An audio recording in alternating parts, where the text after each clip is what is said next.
ये उत्तम आत्मार कार्य कार पुत्र मृत्यु लभे कहार कन्या क्या कैंसर ही जाए पूरा परिवार नष्ट हो जाऊँगी से गोटे एक्सीडेंट रे शह शह बाहाना करी ये प्रतिदिन खाई जाऊँगी ये कौन कौ परमात्मा काम ये कौन श्रेष्ठ आत्मार काम ये स्वयं कहे 11 अध्याय 32 नंबर श्लोक मु काल भाई एबे काल एपरी दंड जहाँ आमको दबारे लगी एबे परमात्मा इति उद्धारते श्रीमद् भगवद गीतार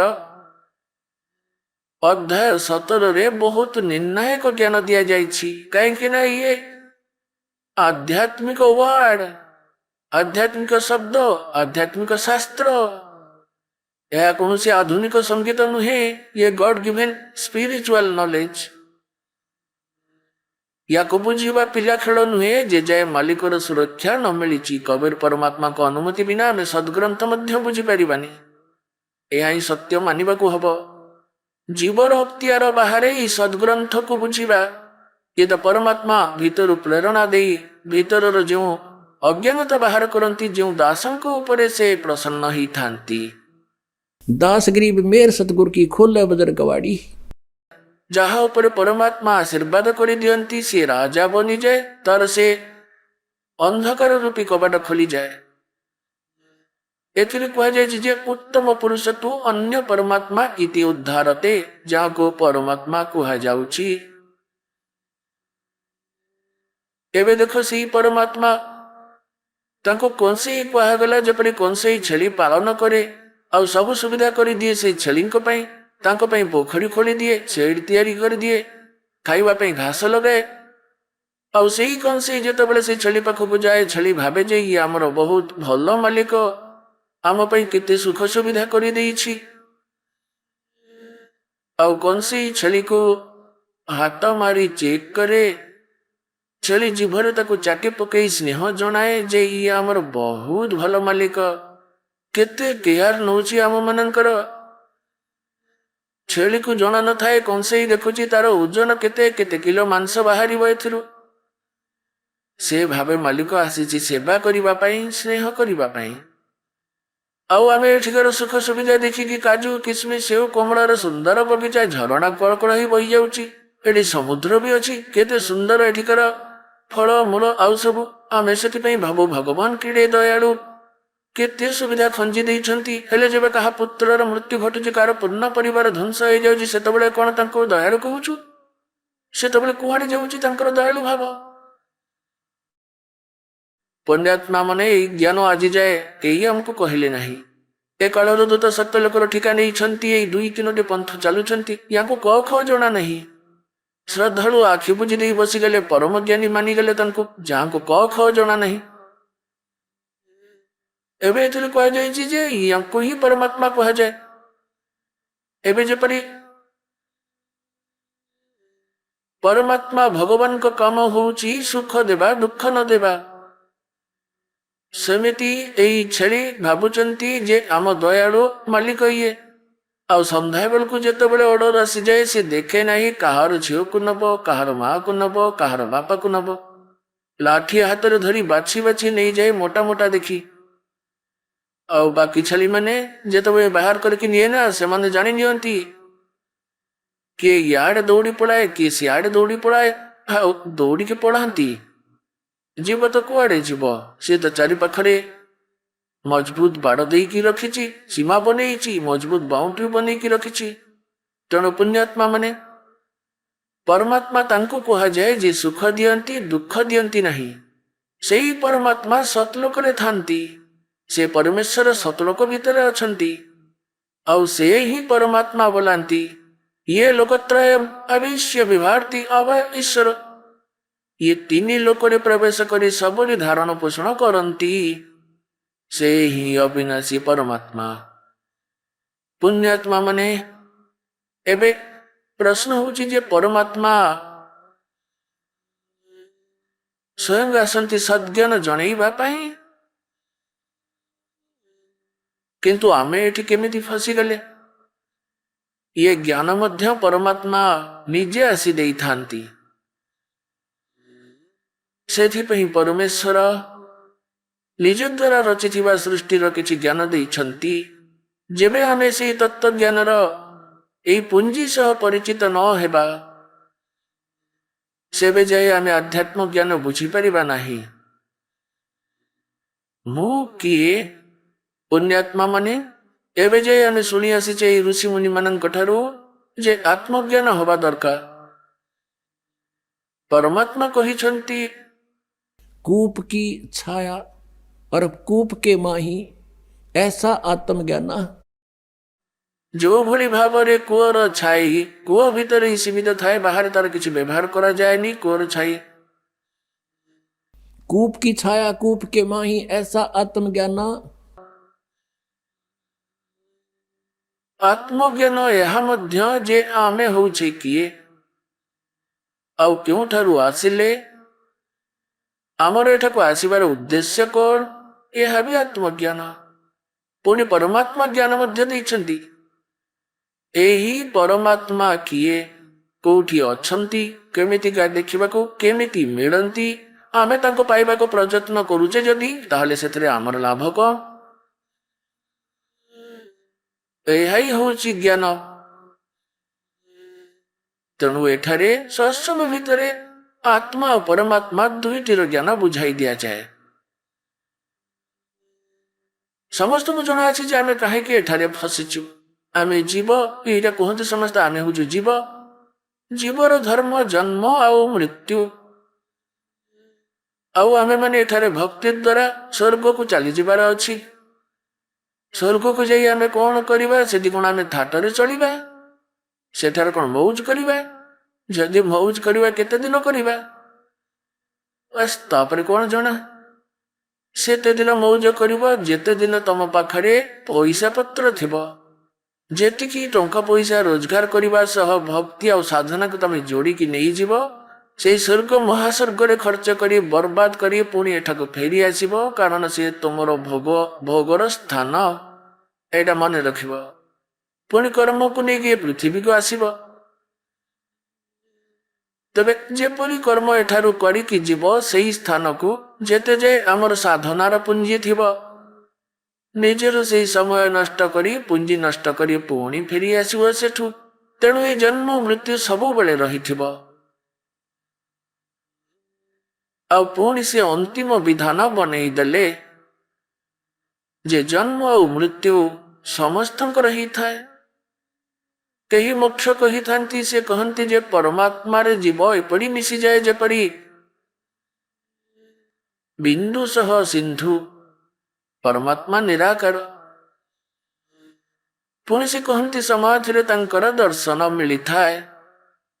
जदि समाधि रे दर्शन हुए तबे निराकार केमिति हेबे से। तापरे कथा को हमें बुलेई बंके कहू डिवाइन लाइट देखिछ। डिवाइन लाइट ईश्वरीय प्रकाश देखिछ। जेपरी केही कहे मु ट्यूबलाइट देखिछि, ट्यूबलाइट केही अंध कहे। आ जदि पचरा जाए ट्यूबलाइट केमितिका, आ से कहे मते सब तो देखा जाउची। ताकू जदि केही एमिति पचारे जे ट्यूब केमितिका जहार लाइट देखिछ, तबे से अंध एमिति कहिबो ट्यूब तो निराकार से थिले सिना। ट्यूब बिना लाइट किपरि संभव, ईश्वर बिना प्रकाश किपरि संभव। तेबे ये हमर भ्रमित ज्ञान थिला। सेही पूर्ण परमात्मा 600 वर्ष पूर्वे कहिथिले। कौन से कहिथिले? धर्मदास ये जग बोराना कोई न जाने पद निर्वाण। जेपरी आपण सकाळर सत्संगरे ऋग्वेद मंडल 9 सूत्र नंबर 86 मंत्र 26 और 27 रे, ऋग्वेद मंडल 9 सूत्र 82 मंत्र नंबर 1 2 3 रे आपण आखिरे देखिले जे परमात्मा को महिमा रे लेखा अछि सेही परमेश्वर उपरे सत तृतीय मुक्ति धाम रे रही थांती। से धूलकर तृतीय स्थान रे विराजमान करती पृष्ठ रे।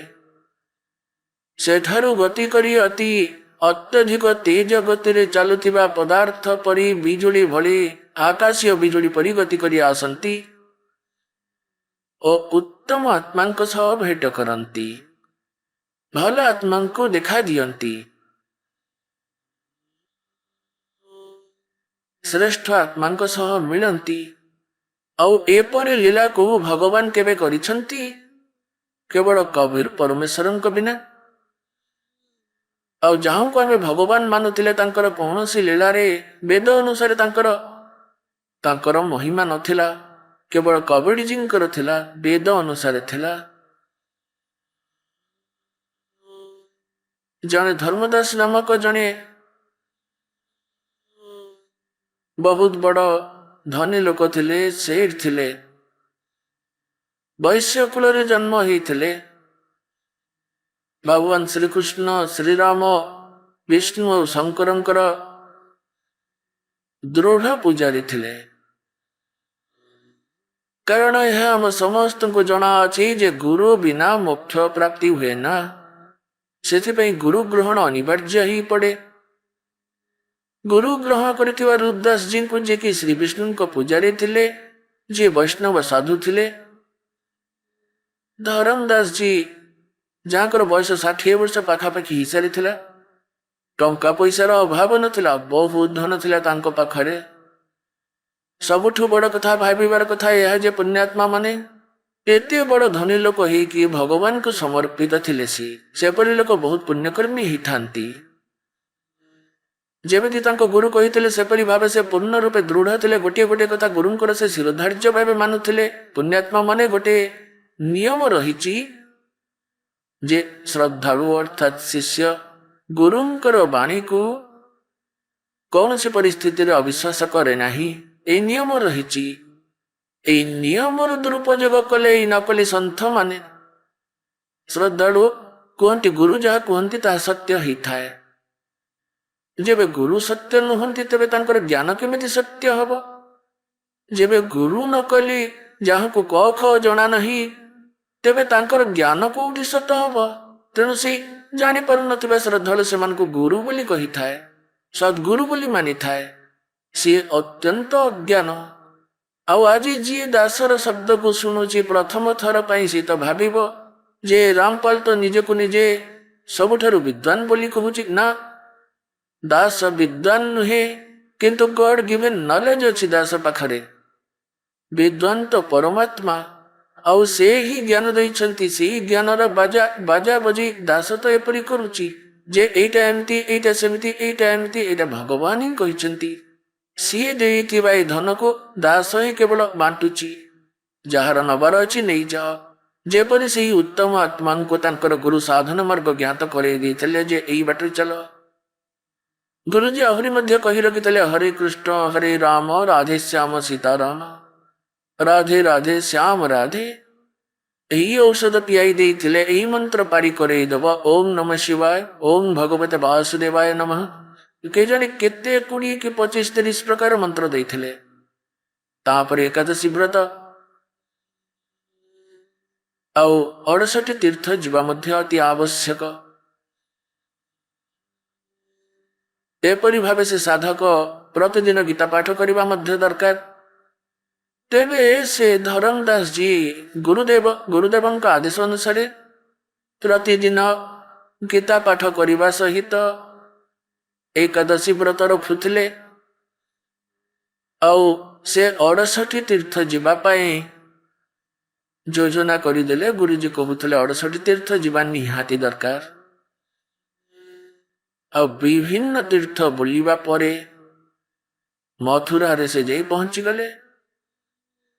द्वारिका तो तांको मिलिला नहीं, जेतु द्वारिका समुद्र लीन हो जाई। द्वारिका रे धक्का खाइतले श्रीकृष्ण जी किंतु सेतबेले बहुत खुशी रे थिले। द्वारिका तो रहिला नहीं, से ठारु मध्य धक्का खाई बहुत दूर रे पड़िथिले सेई पोखरी रे। तेणु मथुरा रे पहुंची गले। मथुरा रे पहुंची से पोखरी देखी कहूथिले जे श्रीकृष्ण जी एठारे गाधौथिले, आउ गाई भी चरौथिले।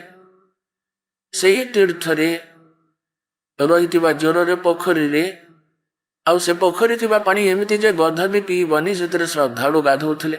आउ आचमन कले तार एबे आत्मा को भगवान को भक्ति कौन से प्रकार मिली जीव ताको तो प्राप्त करिवार अछि, किंतु तार वे तो ठीक नहीं, मार्ग तो ठीक नहीं, ताहले भगवान केमिति मिली जीवे? यापर धर्मदास जी सकालू सकालू गाधई पड़े मथुरार ज्वरे पोखरी रे, जो पोखरी रे जो शह शह लोक गाधई अपरिष्कार करुछंती आउ सेठारु लोटारे पानी भरी आनुछंती अमृत भाविकी सही नोटा को रखिदेले। सेटारे माटी को लिपा पोछा कले, गोबर माटी गोले प्लास्टर करी पकेइले, माटी रे गाईर गोबर मिसेइकी आउ तापरे सेठारे बसी पूजा पाठ आरंभ करिदेले। परमात्मा पूर्ण ब्रह्म निजर रूप बदलाई देई जने जीवित महात्मा रूप धरी सेठारे पहुंची गले, बसीगले धर्मदास जी को ठारू 50 फुट दूर रे। ये जीवंत महात्मा ही थांती जो मन मुसलमान को भितरे जीवंत महात्मा कहते तांकु जीवंत पीर। से माने कड़ा ओभरकोट पिंधंती, सेमानकर पाद तळ जाए, गोटे कछा अंडरवेयर पिंधंती पूरा लंबा, गोटे टॉप मथा उपरे कड़ा बोला टॉप आउ कड़ा पोशाक। से जाई किछि दूर बसीगले आ मन ध्यान दे गीता पाठ शुणिले। धर्मदास जी अति लय लगाई पढ़ु थांती संस्कृत श्लोक को, जपरी तांको गुरु अनुवाद बतैथिले सेपरी अनुवाद करी सुनाउ थांती।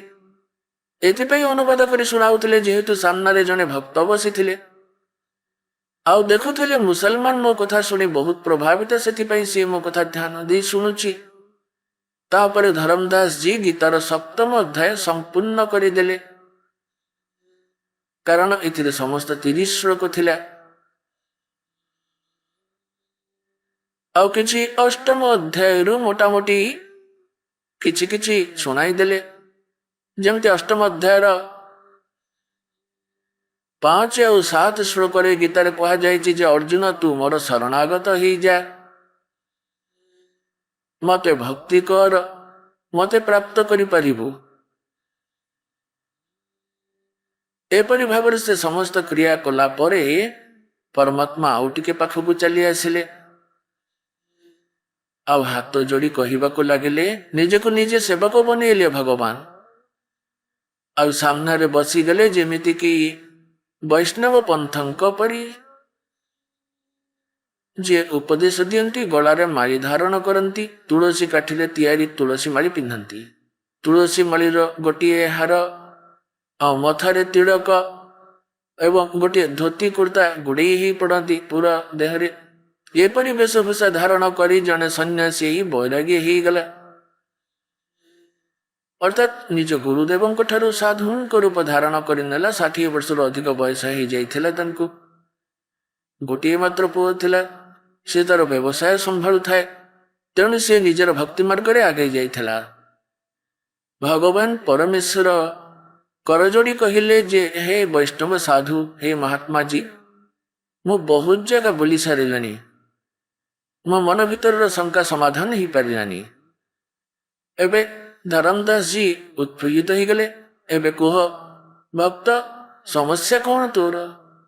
भक्त कहिए मत गोटे प्रश्नर उत्तर मिलो नहीं, आउ केही भी ज्ञात करि पारले नहीं कि कौन ब्रह्मा का पिता है, कौन विष्णु की माँ, और शंकर का दादा कौन है, हमको दे बता। धर्मदास जी प्रथमे हसिले, हुआ हुआ भाई वाह, आपण को आमर हिंदू सद्ग्रंथ जना नहीं, सेतिपई आपण एपरि कहउछंती। हे भक्त, सी तो अजर अमर, तांकर केही माता पिता नाहंती, सी होउछंती सर्वेश्वर ब्रह्मा विष्णु महेश, बड़ समर्थ व्यक्तित्व, सी अजन्म, तांकर माता पिता नाहंती। परमेश्वर कहिले जे आपण आपणक सद्ग्रंथ सहित परिचित नुहंती महात्मा जी। श्री देवी भागवत पढ़ी की देख 3य स्कंधरे तांकर जन्म मृत्यु हुए, से अविनाशी नुहंती। आउ से समय रे सब संस्कृत रे थिला बोली। तापर से ब्राह्मण को पचारिले जे ब्राह्मण एथिर कोठी लिखा जाइछि। तापर ब्राह्मण पढ़िबा आरंभ करिदेला 3य स्कंध को। ब्राह्मण पढ़ु पढ़ु एकदम चुप ही गला, कहबाकू लगिला, हे भाई ଲେଖା ତ ହେଇଛି, ହେଲେ ଏସବୁ ଏମିତି ବୋଧେ ଲେଖିଦେଇଛି। ଏଇ କଥା ଶୁଣି ଧର୍ମଦାସକୁ ବହୁତ ଅଡୁଆ ଲାଗିଲା। ଆଉ ସେ ଭାବିଲା ଏମିତି କେମିତି ଗୀତା ପୁରାଣରେ ଲେଖିଦେଲା। ପୁଣି ପରମାତ୍ମା କହିଲେ, କଥା ଶୁଣ, ଆପଣ ସପ୍ତମ ଅଧ୍ୟାୟ ପଢୁଥିଲେ, ଗୀତାର ଏଇ ସପ୍ତମ ଅଧ୍ୟାୟ ପଢିଲେ ଲାଭ କଣ ହବ ଆପଣଙ୍କର? ଯଦି ମୁଁ ବି ପଢିବି ଆଉ ଆପଣଙ୍କର ଅନୁଗାମୀ ହେବି, ତେବେ ଏହି ଗୀତା ପାଠ ପ୍ରତିଦିନ କଲେ ବା ଲାଭଟା କଣ ହବ? ଧର୍ମଦାସ ଜୀ କହିଲେ, ଏହା ଦ୍ୱାରା ମୋକ୍ଷ ପ୍ରାପ୍ତି ହୁଏ। କେହି ଜଣେ ରାଜା ପଢିଥିଲେ, ତାଙ୍କର ପୁତ୍ର ଲାଭ ହେଲା। କେହି ଏମିତି ପଢିଥିଲା, ତାର ଅଙ୍କ ହେଲା। ପରମାତ୍ମା ପ୍ରଶ୍ନ କଲେ, କୌଣସି ଜଣେ କୃଷକର ପୁତ୍ରଟିଏ ଥିଲା। ଜଣେ କୃଷକ ଥିଲା, ତାର ବୃଦ୍ଧ ଅବସ୍ଥାରେ ପୁତ୍ର ପ୍ରାପ୍ତି ହେଲା ଗୋଟିଏ ମାତ୍ର। ଏବେ କୃଷକ ଭାବିଲା, ମୋର ମୃତ୍ୟୁ ପରେ ଏଇ ପୁତ୍ର ମୋର ମୋ ବ୍ୟବସାୟ ସହିତ ପରିଚିତ ନ ରହିଯାଉ। ସେ ଯୁବକ ଅବସ୍ଥା ହେବା ବେଳକୁ ମୋର ମୃତ୍ୟୁ ହେଇସାରିଥିବ। ସେ ନିଜର ସାରା ଅନୁଭବ ଗୋଟେ ବହିରେ ଲେଖିଦେଲା, ପ୍ୟାଡରେ। ପୁଅକୁ କହିଲା, ବାବା, ଯେବେ ତୋର ବୁଦ୍ଧି ହବ, ବଡ ହେଇଯିବୁ, ଜମିବାଡି ବୁଝାସୁଝା କରିବୁ, ସେତେବେଳେ ମୋର ଏ ଲେଖାକୁ ଅବଶ୍ୟ ପଢିବୁ। ଏବେ ସେ କୃଷକ ପୁତ୍ର ବାପାର ମୃତ୍ୟୁ ପରେ କୃଷକର ପୁତ୍ର ଲେଖାକୁ ପଢିଲା। ସବୁଦିନ ସେ ଲେଖାକୁ ପଢିଲା ଆଉ ତାର ଲେଖାକୁ ଡେଲି ପଢୁଥାଏ। ତାହେଲେ ସେଇ ଲେଖାକୁ ଡେଲି ପଢିବାର ଉଦ୍ଦେଶ୍ୟଟା କଣ ଥିଲା? ପରମାତ୍ମା କହିଲେ, ତାର ଉଦ୍ଦେଶ୍ୟ ଇଏ ଥିବ ନା, ଯେପରି ଭାବେ ବାପା କହିଥିଲେ ସେପରି ଭାବେ ମଞ୍ଜି ବୁଣିବୁ, ମଞ୍ଜିରେ ପାଣି ଦେବୁ, ତାକୁ ସେହିପରି ସେଇ ସିଜିନରେ ତାର ମଞ୍ଜି ବୁଣିବୁ, ଆଉ ସେଇ ସମୟରେ ଟିକେ ଟିକେ କରି ତା ଉପରେ ପାଣି ସିଞ୍ଚନ କରିବୁ। ଆଜ୍ଞା, ହଁ, ଏପରି ଭାବେ ତାହେଲେ ଲେଖିବାର ଲାଭ କଣ ହେଲା ତାର? ଆଉ ସେ ଗହମ ବୁଣିବା ବଦଳରେ ତ ଭାଙ୍ଗ ବୁଣୁଥିଲା। ସିଏ ଗହମ ବୁଣିବା ବଦଳରେ ତ ସେଠି ଭାଙ୍ଗ ବୁଣୁଥିଲା। ତାହେଲେ ସେ କେମିତିକା କୃଷକ? ଆରେ ସିଏ ତ ମୂର୍ଖ, ମହାମୂର୍ଖ। ଆଉ ତାକୁ ଯାହା ଲେଖା ଥିଲା ସେଇଆ ବୁଣିବାର ଥିଲା ଜମିରେ। ତେଣୁ ଭକ୍ତମାନେ, ଯାହା ଆପଣଙ୍କ ଗୀତାରେ ଲେଖାଯାଇଛି, ଆପଣ ସେହିପରି ଚାଷ କରିବେ। ଶାସ୍ତ୍ର ଅନୁସାରେ ସାଧନା କରିବ ତ ତେବେ ଯାଇ ହିଁ ଫଳ ମିଳିବ ନା। ବୀଜ ହଉଛି ଭକ୍ତିର ନାମ। ଆଉ ବାକି ଯାହା ଧାର୍ମିକ କ୍ରିୟା ଅଛି, ଇଏ ସାର ଆଉ ପାଣି। ତମେ ଯୋଉ ଭୁଲ ମଞ୍ଜି ବୁଣି ଦେଇଛ, ଗୀତାରେ କୋଉଠି ଲେଖା ଅଛି ହରେ ରାମ ହରେ କୃଷ୍ଣ, କୃଷ୍ଣ କୃଷ୍ଣ ହରେ ହରେ, ସୀତାରାମ ରାଧେ ଶ୍ୟାମ, ରାଧେ ରାଧେ ଶ୍ୟାମ ମିଲାଦେ, ଓಂ ନମଃ ଶିବାୟ, ଓಂ ଭଗବତେ ବାସୁଦେବାୟ ନମଃ? କୋଉଠି ତମ ଗୀତାରେ ଲେଖାଯାଇଛି ଏଇଟା? ତ ନାହିଁ। ତାହେଲେ ତୁ ଏଇ ନାମକୁ ରଟୁଛୁ କାହିଁକି? ଇଏ କୃଷକ ପୁତ୍ର ଠାରୁ ତ ତୁ କମ ମୂର୍ଖ କି? ଆରେ ଗୀତାରେ ଯାହା ଲେଖାଥିବ ତାହା ହିଁ ସାଧନା ହବ ତ ଲାଭ ମିଳିବ। ଏକାଦଶୀ ବ୍ରତ କୋଉଠି ଲେଖା ହେଇଛି? ଷଷ୍ଠ ଅଧ୍ୟାୟର ତୃତୀୟ ଶ୍ଲୋକରେ ମନା କରିଛନ୍ତି, ହେ ଅର୍ଜୁନ, ଇଏ ଯୋଗ ଅର୍ଥାତ୍ ଭକ୍ତି ସାଧନା ନା ଅଧିକ ଖାଇବା ବାଲା ନା କମ ଖାଇବା ବାଲାଙ୍କ ପାଇଁ କେବେ ସଫଳ ହବ ନାହିଁ। ବିଲକୁଲ ନ ଖାଇବା, ବ୍ରତ ରଖିବା, ଏଥିପାଇଁ ସାରାଦିନ ଉପାସରେ ରହି ହନ୍ତସନ୍ତ ହେଉଛ। ଏବେ ଗୀତାକୁ ସେ ଘୋଷିକି ରଖିଛନ୍ତି, ପଢିକି ରଖିଛନ୍ତି। ଧର୍ମଦାସ ଜୀ ପରମାତ୍ମାଙ୍କର ଗୋଟିଏ ଗୋଟିଏ ଶବ୍ଦ ଛାତିରେ ଲାଗୁଥାଏ। ଆରେ ଗୀତାକୁ ତ ସର୍ବଧାର୍ଯ୍ୟ ମାନି ନେଇଛ, ଭଗବାନଙ୍କ ଆଦେଶ ବିରୁଦ୍ଧରେ ସାଧନା କରୁଛ। 16 ଅଧ୍ୟାୟର 23 ନମ୍ବର ମନ୍ତ୍ରରେ ଲେଖାଯାଇଛି ଯେ ଶାସ୍ତ୍ର ବିଧିକୁ ତ୍ୟାଗ କରି ଯିଏ ମନକୁ ମନ ଆଚରଣ କରନ୍ତି, ନା ତାର ଗତି ପ୍ରାପ୍ତ ହୁଏ, ନା ତାର କୌଣସି ସିଦ୍ଧି ହବ, ନା ସୁଖ ପ୍ରାପ୍ତ ହୁଏ, ୟୁଜଲେସ୍। ଏବେ ମନ ବଡ ଶୈତାନ, ଇଏ ଏତେ ଶୀଘ୍ର ହାର ମାନି ନବନି। ଏବେ ସବୁ କଥା ଶୁଣୁଛି, ସବୁ କଥା ବୁଝୁଛି, ଆଉ ହୃଦୟକୁ ବି ତାର ଛୁଉଁଛି। ଏବେ କଣ ହେଲା? କାହିଁକି ନା କାଳକୁ ଜଣା ପଡିଗଲା ଯେ ତାର ଜଣେ ଲୋକ ଯିବ, ଇଏ ତ ଫସିଗଲା। ତେଣୁ ସେ ଭିତରୁ ଭିତରୁ ପ୍ରେରଣା କରିଦେଲା, ଯେହେତୁ ତା ମନରେ ଆସୁ କି ଇଏ ମୁସଲମାନ, ଆଉ ଇଏ ଏମିତିରେ ବକବାସ କରୁଛି। ସମସ୍ତେ ତ ଏମିତି ରାମ ରାମ ଜପୁଛନ୍ତି, ସମସ୍ତେ ଏଇ ନାମକୁ ଜପ କରନ୍ତି ପୁରା ହିନ୍ଦୁ ସମାଜରେ। ତାହେଲେ ଧର୍ମଦାସ ଜୀ ପୁଣି କଣ କହିଲେ ପରମାତ୍ମାଙ୍କୁ, ହେ ଜିଅନ୍ତା, ତୋ କଥା ମତେ ବହୁତ କଠୋର ଲାଗୁଛି। ଆଉ ତୁ ଯଦି ମହାତ୍ମା ହେଇନଥାନ୍ତୁ ନା, ତାହେଲେ ମୁଁ ତୋ ସାଥିରେ ଲଢି ଯାଇଥାନ୍ତି। ତୁ ସାଧୁ ବେଶ ଧରି ଆଉ ଯେପରି ଏପରି କଥା ନ କହୁ, ଆମ ଭଗବାନ ଆମ ମନ୍ତ୍ର ବିଷୟରେ ବେକାର କଥା କହନା। से समय परमात्मा जानीगले जे काला आसीगला ता देह को अंतर्धान हो गले भगवान सेठू अदृश्य हो गले। और सामने लोक कहिबे एबे अरे एकदम अदृश्य ही जीवे तो कलिजा फाटी जीव कहीं लालाजी थिला सामनार भगवान एकाथरे अदृश्य हो गले सेतबेले ताको धक्का लागिबा भली लागिला।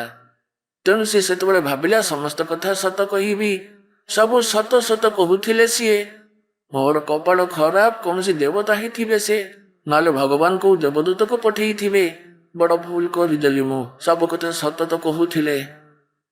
एबे परमात्मा यह भी कहूथिले जो पोखरी तू स्नान करी आसीचु सेथिरे के जणी केते जीव मारी देलु तू। एबे धर्मदास को मालिक कही थिले जे तू जो पढ़ुथिलु गीतारू से गीतार अष्टम अध्याय श्लोक 13 पढ़िने टिके के ओम इति एकाक्षरम ब्रह्म विवरण माम अनुसमरण ये परियाति तदन देहम सयाति परमाम गतिम। मो ब्रह्मर केवल गोटे ओम अक्षर नथिंग एल्स। और जे तार उच्चारण करी स्मरण करू करू शरीर त्याग कर दिए स्वयं परमाम गति से परम गति प्राप्त करे ताहा ओम रु मिलुवा परम गति।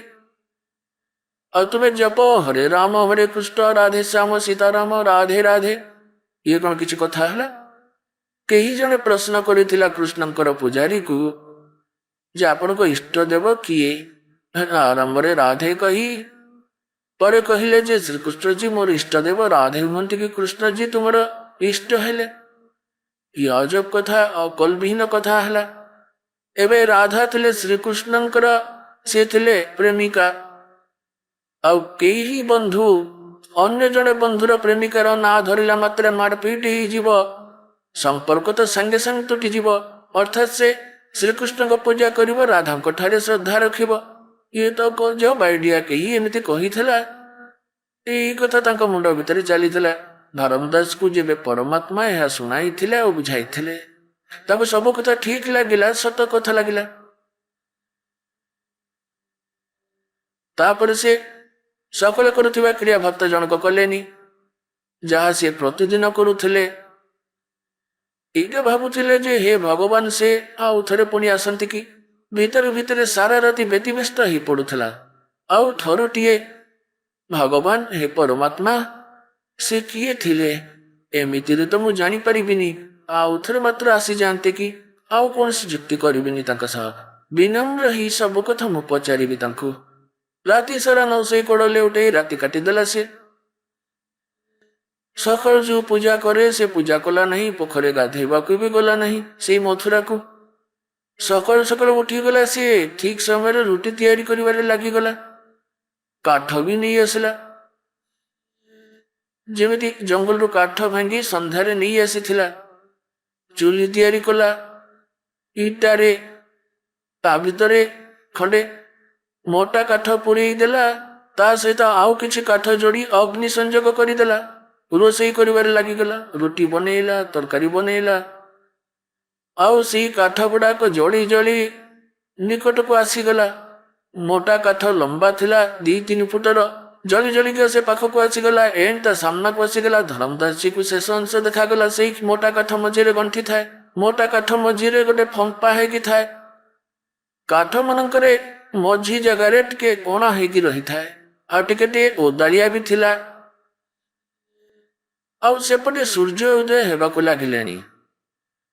एबे कौन देखिले धर्मदास से काठ गंठी रे जो कोणा सबु थिला छोट छोट कोणा सबु थिला ता भितरु पिंपड़ी बाहरी आसीबाकु चेष्टा करुचंती सेमनको मुहरे अंडा थाए एवं बाहर को बाहरी जिबार चेष्टा करते से माने सेही काठर एंड रे शेष अंशरी गोटे तरलिया पदार्थ ता भितर फुटिकी बाहर थाए काठ जते गरम होता से ही पदार्थ बाहर को आसुए पिंपड़ माने आग को गले अग्नि जलु थाए से काठरे आ बाहर को बाहर बेले तरल पदार्थ रे पड़ जाए जलु था छटपट होता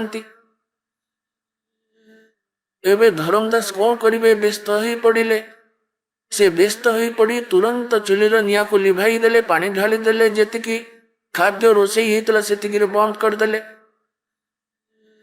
तापर से भाविले हे भगवान आज केते के जणी जीव जली गले तारी भितरे केते बड़ काठ खंडटाए थिला आउ एबे छोट अवशेष रही तार ता भितर सब पिंपड़ी भरी होते से जलीगले आ छुआ मध्य जलीगले। यही पापर भोजन को आज मु खाइबी नाही, एहाको कौनसी साधु संतन को खुआई देवी, आज मु निराहार रही।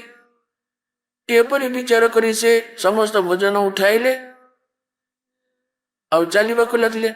साधु संत को खोजा बाहरिले। आमे सी मन को साधु संत बोली मानी था जो माने दाढ़ी रखि था बड़ बड़ आउरी मुंड ऊपर बड़ बड़ जटा थाए जमती गोटे लेंगुटी पिंधि था से माने अधा भंगुला केबे केबे लाल कपड़ा पिंधि था केबे गेरुआ कपड़ा मुंडे बांधि रखि था गड़ारे माला थाए। एपरी लोक मन को आमे साधु संत कहू। परमात्मा तांकर जेमिति दृष्टि थिला सेमितिया वेश धारण करी ता सामना को चली आसिले, अर्थात हिंदू संतों रूप धारण करी गोटे गछ मूल जाई बसीगले। धर्मदास दृष्टि पड़ा, भाविया महात्मा तो ही पाखरे मिलगले। आउ सी समस्त थाली रे थिबा भोजन को नहीं परमात्मा के निकट में रखिदी कहला जे महात्मा जी ये भोजन को ग्रहण करंतु खाई दियंतु आपण। महात्मा भी कहले हाँ धर्मदास भोक लगुच भाई, काली ठारू आहार ग्रहण करी नहीं मु। जेतबे धर्मदास बोली डाकिले से भल कि चाहिला भाविला ए महात्मा भी मते चिन्हिचंती जानिचंती। से भाविला जे मु बड़ बड़ यज्ञ अनुष्ठान करे बड़ बड़ भोजी करी अन्नदान करे सेतिपाई से बोधे हाँ सेतिरे जो बोधे दिबे आ कोन तांकर भितरु से की जण हिथिबे सेति प्रति ध्यान देलानी। परमात्मा लोटाए जल पाखरे रखी बसी थिले सेठी। से हाथरे जल धरी आउ एमिति सिंचन करी मंत्र को उच्चारण करी चलले। पानी छिंचिले भोजन उपरे, सही समय सारा भोजन पिंपुड़ी ही गले। आउ तापरे से थालीटा कड़ा पड़ी गला। तापरे कौन हैला ना पिंपुड़ी माने अंडा धरी थाली रु बाहरी आसीबा पई चेष्टा करू थांती। तापरे परमात्मा पूर्ण रूप धारण कले जेतबेले देखा हितला आउ कहिले धर्मदास तू आसीथुलु पुण्य करिबाकू आउ तू काले कौन कहूथुलु परमात्मा को देखी मुसलमान रूप रे। अरे धर्मदास भगवान को जड़े मुसलमान मन करिथिला, परमेश्वर अप्रिय सत्य कहिला पर दुख करिथिला से बहुत। आउ कहिथिला जे अन्य मानक परि जीव हिंसा मु करे ना, अति दुख रे कहिथिला जीव हिंसा करे ना बोली से बहुत दुख रे कहिथिला। आउ जुक्ति भी करिथिला जे तमे मुसलमान तमे मांस भक्षण करो, आमे हिंदू आमे हिंसा करूना, जीव हिंसा भी करूना आमे। तापर परमात्मा कहिले तो अपेक्षा गोटे कंसई तो बहुत भल, आउ ए पापर भोजन को तू मते खुआइबाकू आसीचु। अरे अपराधी पापी। तापर धर्मदास देखिला ये सेई कालीर सेई लोक पाद तले पड़ीगला। रड़ी करी कांदिला सी कहला हे भगवान मोर भूल ହେଇଛି। मु कहली आपन सह वाद विवाद कली, मो द्वारा भूल हो गला बहुत, मते क्षमा कर दियंतु, मते सेई दिव्य ज्ञान सुनांतु। अब परमात्मा चाहूले जे ये सुधरी जाऊ कौन सी प्रकार कौन सी मते ये बेमारी मुक्त ही जो गंध भरी रही आ भितरे ताले सेठारे बसी जाई कहले एबे ज्ञान सुन आगकू। गत काली तू गीतार सप्तम अध्याय पढ़ुथलु ना,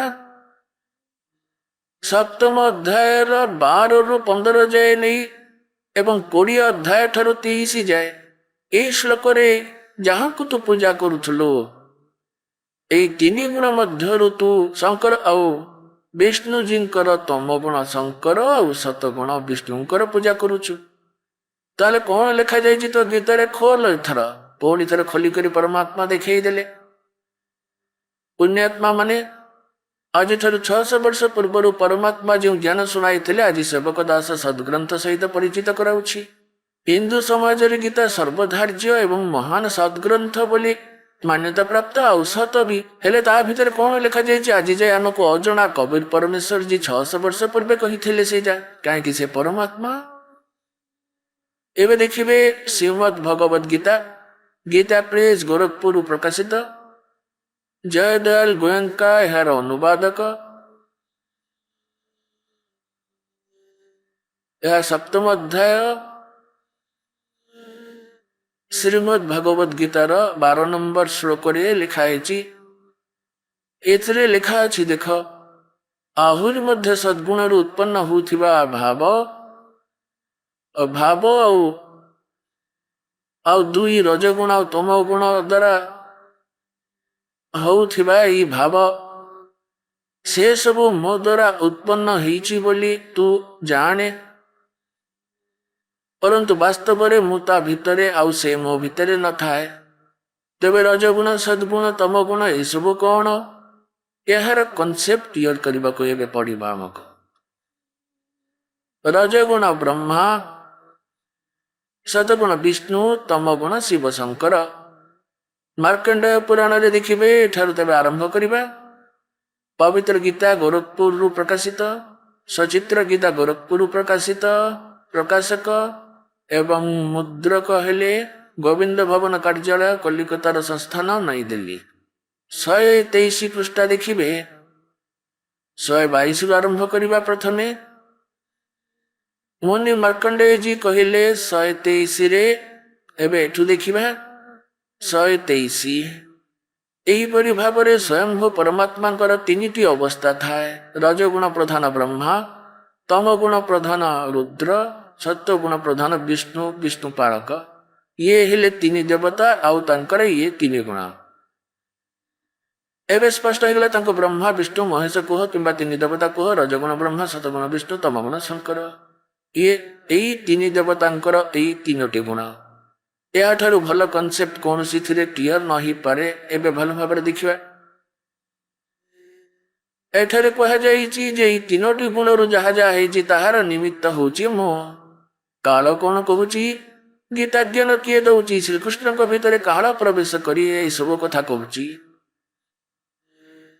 ପୁଣି କହୁଛି ଇଏ ଯାହା ସବୁ ରଜଗୁଣ ବ୍ରହ୍ମାଙ୍କ ଠାରୁ ଉତ୍ପତ୍ତି, ଅର୍ଥାତ୍ ସବୁ ଜୀବ ଏଇ ରଜଗୁଣ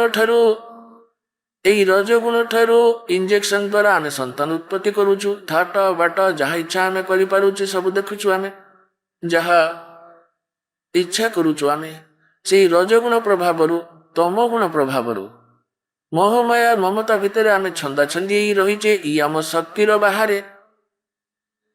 ତାପରେ ସଂହାର ତମ ଗୁଣ ଅର୍ଥାତ୍ ଶିବଙ୍କ ଠାରୁ ସେ ପୁଣି କହୁଛନ୍ତି ମୁଁ ଏହାର ମୁଖ୍ୟ କାରଣ, ମୋ ପାଇଁ ଏସବୁ ହଉଛି। ତାପରେ ମୋର ଅଭିଶାପ ପଡ଼ିଲା 1 ଲକ୍ଷ ମାନବଧାରୀ ପ୍ରାଣୀଙ୍କର ନିତ୍ୟ ଭୋଜନ କରିବା।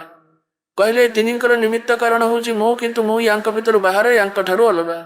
21 ବ୍ରହ୍ମାଣ୍ଡ ବାହାରେ ଆଉ ଗୋଟିଏ ବ୍ରହ୍ମାଣ୍ଡର ଶେଷ ଭାଗରେ ରହେ, ମୁଁ ଗୁପ୍ତ ସ୍ଥାନରେ ରହିଥାଏ। ଏଥିପାଇଁ ଶିବ ପୁରାଣ ଦେଖନ୍ତୁ, ସଂକ୍ଷିପ୍ତ ଶିବ ପୁରାଣ। ଏହା ଗୀତା ପ୍ରେସ୍ ଗୋରଖପୁରରୁ ପ୍ରକାଶିତ। ସମ୍ପାଦକ ହେଲେ ହନୁମାନ ପ୍ରସାଦ ପଦାର। ଗୀତା ପ୍ରେସ୍ ଗୋରଖପୁରରୁ ଇଏ ପ୍ରକାଶିତ ଆଉ ମୁଦ୍ରିତ। ଏହାର 110 ପୃଷ୍ଠାରେ ମୁଁ ଆପଣଙ୍କୁ ଦେଖାଉଛି। ରୁଦ୍ର ସଂହିତା ଆଉ ସଂକ୍ଷିପ୍ତ ଶିବ ପୁରାଣ, ପୃଷ୍ଠା 110। 9ମ ଅଧ୍ୟାୟରେ ସମାପ୍ତ ହେଇଛି। ଏହାର ଲାଷ୍ଟରେ इस प्रकार ब्रह्मा, विष्णु तथा रुद्र इन 3 देवताओं में गुण है। रजगुण ब्रह्मा, सतगुण विष्णु तथा तमगुण शिव। परंतु शिव 3 गुण मान्यता रही से यहाँ ठाରୁ अलगा। ये काल ताको महादेव कुह कि सदाशिव कुह, काल रूपी ब्रह्मा भी कुह कि महाकाल कुह, ये सब अलगा कथा। श्रीमद देवी भागवत आहुरी कनसेप्ट क्लियर करुची, जहाँ सत्य संस्कृत सहित ଆଉ ବମ୍ବେ ଶ୍ରୀକୃଷ୍ଣ ଦାସ ଭେଙ୍କଟେଶ୍ୱର ପ୍ରେୟସୀ ୟାକୁ ମୁଦ୍ରିତ କରିଛି। ଏବେ ଦେଖିବା ଶ୍ରୀମଦ୍ ଦେବୀ ଭାଗବତ अथ श्रीमद् देवी भागवतन सभाष्टिकन समाहत्यम, खेमराज श्रीकृष्ण दास प्रकाशन मुंबई। जहाँ प्रकाशित होइछि यह संस्कृत रे होइछि। तृतीय स्कंद देखिबा में अथ श्रीमद् देवी भागवत भाषा टीका युते तृतीय स्कंध प्रारंभ्यते। यार 11 नंबर पृष्ठ को जीवा में पंचम अध्याय ये 11 नंबर पृष्ठ पंचम अध्याय 8म श्लोक को जीवा। एथिरे संस्कृत रे मध्य लिखा जाइछि। एथिरे तो सब जेपरि समाप्त ही जाइछि। एथिरे पंचम अध्याय 8म श्लोक अछि ना नहीं देखिबा। हाँ अछि। हे माता, यदि हमारे ऊपर सदा आप दयायुक्त हो तो इसको हम तमोगुण किसी प्रकार प्रदान किया है। ब्रह्मा रजोगुण और हरि सद्गुण युक्त क्यों प्रकार युक्त क्यों किया है कहीं ई प्रकार अच्छी बोली। एवं आम अष्टम देखा एथिरे लिखा संस्कृत मध्य देखा कहीं देवनागरी लिपि लिखित। ये सप्तम समाप्त है एठारू अष्टम आरंभ होउची। यदि दया धर्म न सदा अंबिके कथा महन विहितख्य। शंकर कहते जदि आम उपर तुमर दया अच्छी ताले एपरि उदंड कुकर्म मत कहीं लगे देले कहीं गोटे गोटे गुण उत्पत्ति कले ये आमर आयत्त बाहर कथा महन विहितख्य क्यों प्रकार उत्पत्ति करदेले। तमो गुण कमलाक्ष कमल जात ब्रह्मा जी को रजगुण संभव कहीं कले कहीं एमती करदेले कहीं गढ़ीदेले। सुविहित क्यों सतगुण हरि विष्णु को आपण सत्वगुण कहीं देदेले। एबे फाइनल हो गला। एबे पवित्र गीतार ई ग्रंथ को आमे बुझी परिबा। आमे बुझी परिबा ये कोड वर्ड आ कोड वर्ड केवल शिक्षक बतई परिबे विद्यार्थी बुझी परिबे नाही। आमर जी शिक्षक थिले जहाँ को आमे विद्वान भावुलु जी संस्कृत भाषा जानी थिले से माने आध्यात्म ज्ञान ही नथिले। तांको अज्ञान रूपक मोतिया बिंदु होता अज्ञान। एवं देख ये सद्ग्रंथ आमको कौन जनइबा चाहूची ये से श्रीमद भगवद गीता जहाँ को आपण मानक देखौची। एवं मु देखंतु सप्तम अध्याय पुणी थरे आमे 12 नंबर श्लोक पढ़िबा। ये 12 नंबर श्लोक यही सत्व गुण उत्पन्न होता जो भाव अच्छी एवं रजगुण तथा तम गुण उत्पन्न होता भाव जहाँ अच्छी ये सब मो ठारू बा मोर यही हूँ ज्ञान। वास्तव में से मो बा मो ठारू रे सैया नाही। आग को देखा श्लोक 3 कौन कहगला गुणर कार्य रूप है सात्विक राजस एवं तामस। यही 3 प्रकार भाव द्वारा ये समग्र संसार प्राणी समुदाय मोहित होउछंती। यही 3 गुणर ऊर्धरे रजगुण ब्रह्मा सतगुण विष्णु तमगुण शिवंक उपरे मोह अविनाशी मते जानती नाही। काल कहे ब्रह्मा विष्णु शिवंक ठारू ऊर्धरे थिबा मोह को सारा संसार जानती नहीं। सारा संसार से जाए सीमित। एवं श्लोक नंबर 14 कौन कह जाइछि कहीं ना ये अलौकिक अर्थात अति अद्भुत त्रिगुणमय मोर माया रजगुण ब्रह्मा सतगुण विष्णु तमगुण शिवंक द्वारा बिछा जाइतिबा जाल ये बहुत भयंकर बहुत विपदपूर्ण। और जो व्यक्ति मत निरंतर भजंती से माने माया को लंघन करी चली जाती अर्थात ब्रह्म साधना करती यार ऊपर को उठी जाती से माने अधिक लाभ प्राप्त करती से माने ब्रह्मा विष्णु महेश्वर ठारू अधिक लाभ महास्वर्ग को चली जाती। यार भाव हूँ तार देखा भाग 15 श्लोक अध्याय 7 गीतार ये सुंदर वर्णना है जे माया द्वारा जहां को ज्ञान हरण हो जाइछि त्रिगुणी माया रजगुण ब्रह्मा सतगुण विष्णु तमगुण शिवं को आग को कहीं मानिबा पई प्रस्तुत नुहंती। यांकर बुद्धि ये बंद हो गला। एमान द्वारा जहां को ज्ञान हरण हो सारी रजगुण ब्रह्मा सतगुण विष्णु तमगुण शिवंकर माया द्वारा यांको आगे आउ क्या भक्ति करती नाही। ये विषय कह जाइछि असुर स्वभाव को धारण करथिबा मनुष्य भितर अह नीच नराधम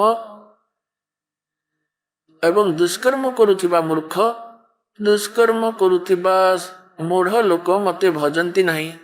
अर्थात सीधा यार अर्थ होची भजन करिबा कथा ब्रह्मा विष्णु महेश्वर पूजा करती से गीता ज्ञानदाता कहते कि से मत भजंती नहीं कहीं ना यह काल कहूची।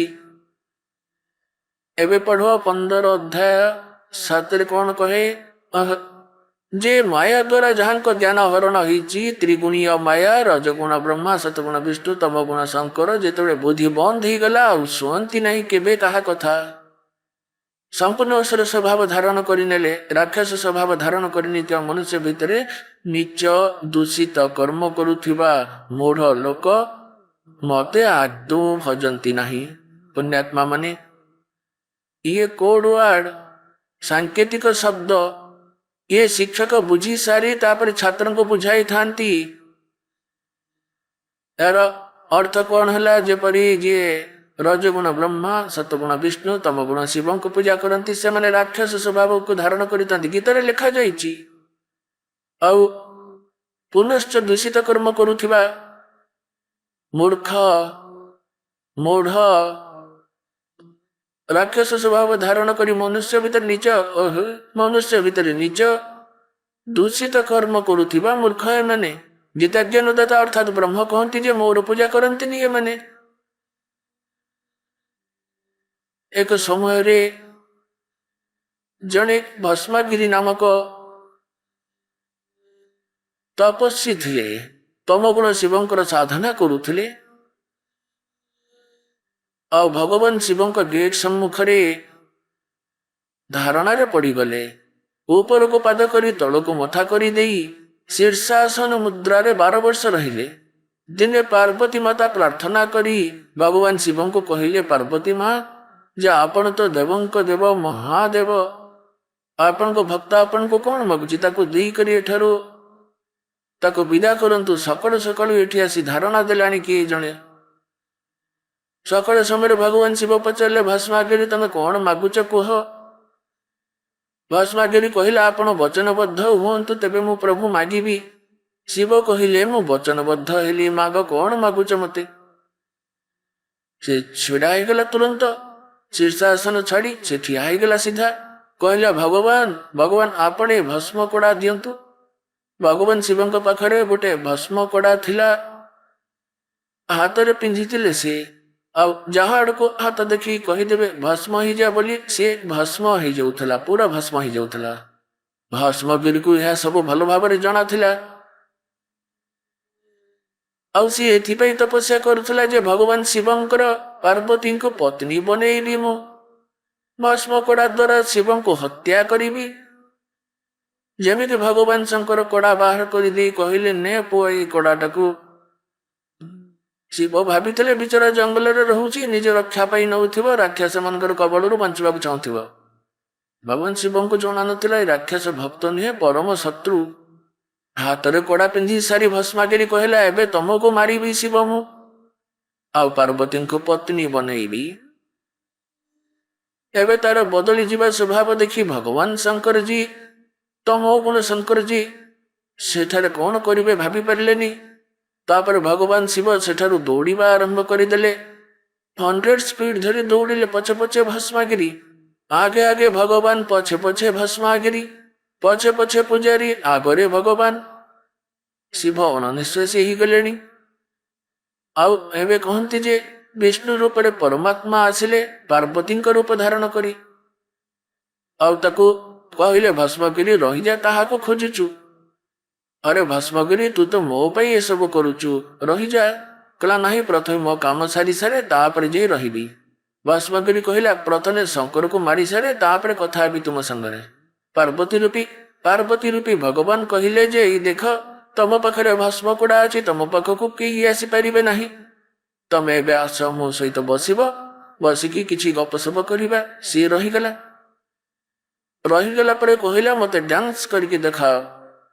ଭସ୍ମଗିରି କହିଲା, ମୁଁ ସାଧୁ ଲୋକ, ଭକ୍ତି ତପସ୍ୟା କଲା ବୋଲା, ମତେ ଡ୍ୟାନ୍ସ ଆସିବନି, ଡ୍ୟାନ୍ସ କରିକି ଦେଖେଇବାକୁ ପଡିବ ତମକୁ, ତାହେଲେ ଯାଇ ମୁଁ ପ୍ରସନ୍ନ ହେବି।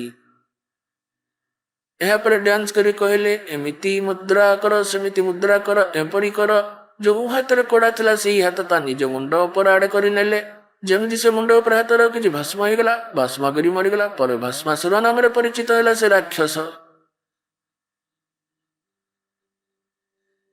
ପୁଣି ବିଷ୍ଣୁ ରୂପ ଧାରଣ କରି ଭଗବାନ ସେଠାରେ ପହଞ୍ଚିଲେ। ଯେଉଁ ଆଡେ ଏକ୍ସପ୍ରେସ ପରି ଯାଇଥିଲେ ଶଙ୍କର, ସେଠାରେ ଠିଆ ହେଇଗଲେ। କହିଲେ, ରହିଯାଅ ଭୋଳାନାଥ, ରହିଯାଅ, ଟିକେ ରହିଯାଅ ନା।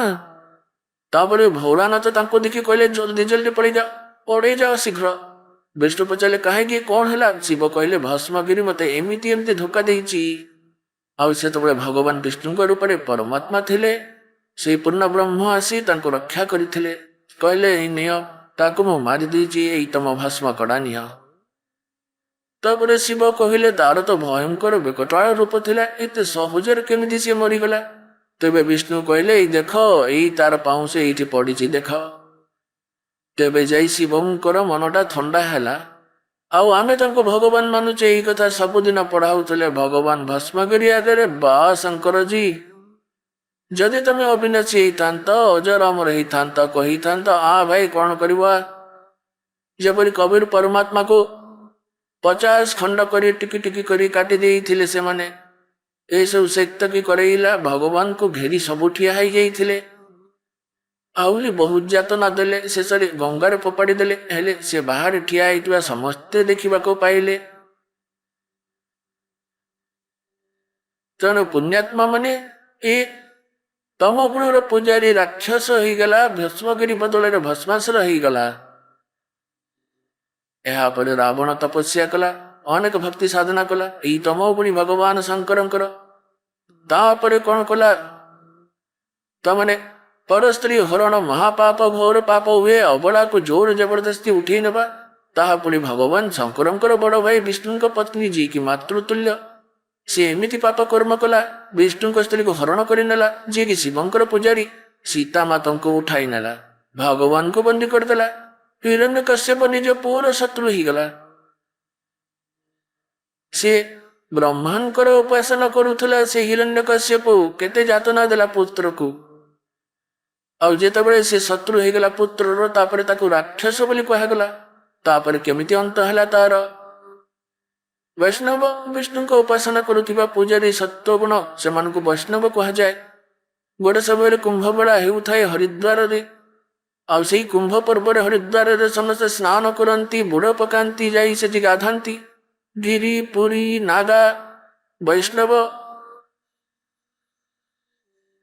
ଏସବୁ ଅଲଗା ଅଲଗା ସମ୍ପ୍ରଦାୟ ଗ୍ରୁପରେ ଯାଇ ଅଲଗା ହୁଅନ୍ତି, ଏକାଠି ଜମା ହୁଅନ୍ତି।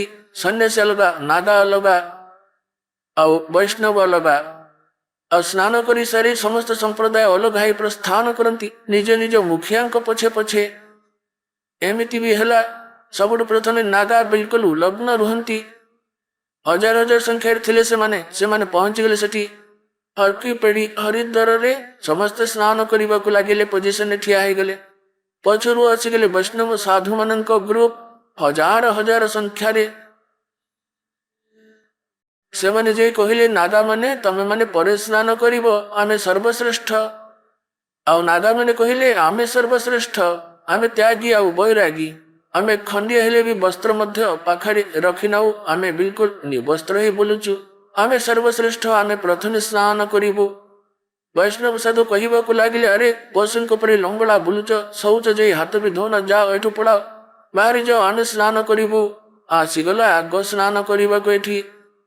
କହିବାର ତାତ୍ପର୍ଯ୍ୟ ହେଲା, ଗଙ୍ଗାଙ୍କୁ ବି ଭୁଲିଗଲେ ସେମାନେ, ଭଗବାନଙ୍କୁ ବି ମନେ ରଖିଲେ ନାହିଁ। ପୁରା ହାତାହାତି, କିଏ ଧନୁତୀର ବାହାର କଲା, କିଏ ତଲୁଆର ବାହାର କଲା, ଜଣେ ଜଣକୁ ହାଣି କାଟି ପକେଇଲେ। 25,000 ଏଇ ତ୍ରିଗୁଣ ଉପାସକ କଟି ମରିଗଲେ। ତାହେଲେ ଏପରି କର୍ମ କାହାର?